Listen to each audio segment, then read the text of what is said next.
The last step to this pumpkin is carving it. So I do want to have a disclaimer that yes, you can carve a jack-o'-lantern or you can carve a design. My example here is carving a face like a jack-o'-lantern. So the very first step you want to do is draw in the surface what you want to do. So whether it's just a pattern, whether it's a face, whatever you're going for, draw it lightly in the surface. If you don't like it, if you draw light enough in the surface, you can just run your damp finger over the surface and just rub the line away and redraw it again. So draw it exactly how you want it with your needlepoint tool. Set it down to make sure when it's on a surface, it looks how you want it to. And that's what I'm doing here. And I have other pumpkin examples that aren't faces, so we'll get to that at some point. You can even see some of the lines I didn't like, but I know what I want, and so now I'm starting to poke all the way through and slowly carving it out with my needlepoint tool. Take your time and poke those lines, poke all the way through and then draw the line. All the way through and draw the line. You actually may find out that maybe you made your pumpkin a little bit too thin or thick at this point because of how much it's going to take to carve it out. Now, remember, it's going to look kind of sloppy, but that's okay. We'll fix that up. When you're carving the clay out, remember to always put it in a little pile to the side. Don't just leave them willy-nilly because they'll dry out and then just become bone-dried clay, which is a waste. Then you're just going to carefully carve out the rest. Now, if you realize while carving halfway through that you didn't like where you drew a line, you are not committed yet.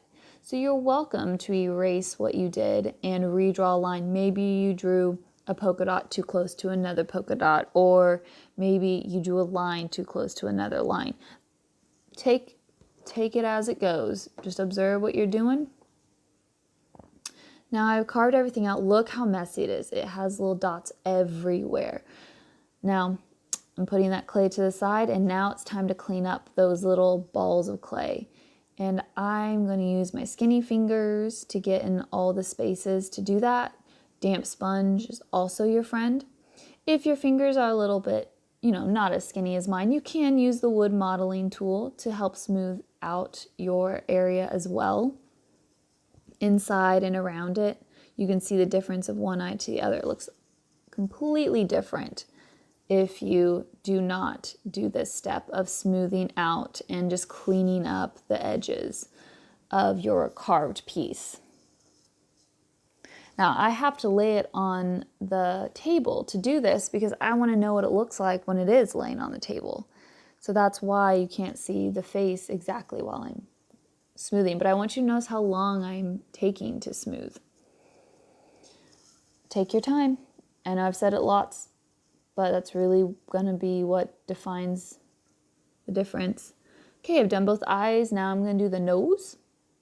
Now, if your nose is really close, like a really thin line is the only thing separating your carving of the nose to the mouth, be careful because you may break that piece.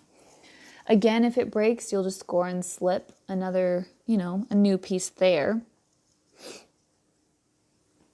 But just try your best. You can see my pumpkin's collapsing just a tiny bit, so I'm trying to be careful and take time.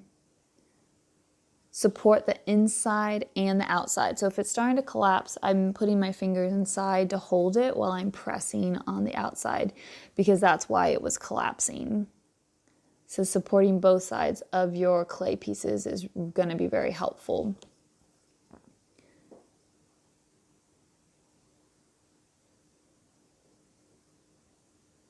Okay.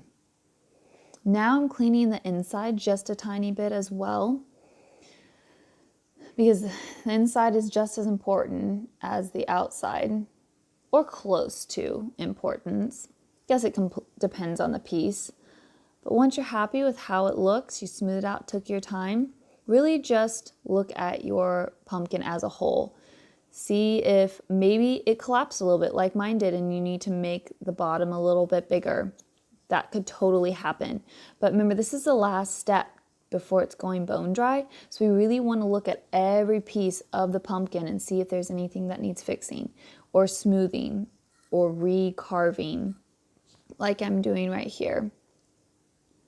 And that's okay. We don't want to just forget about everything else. Okay.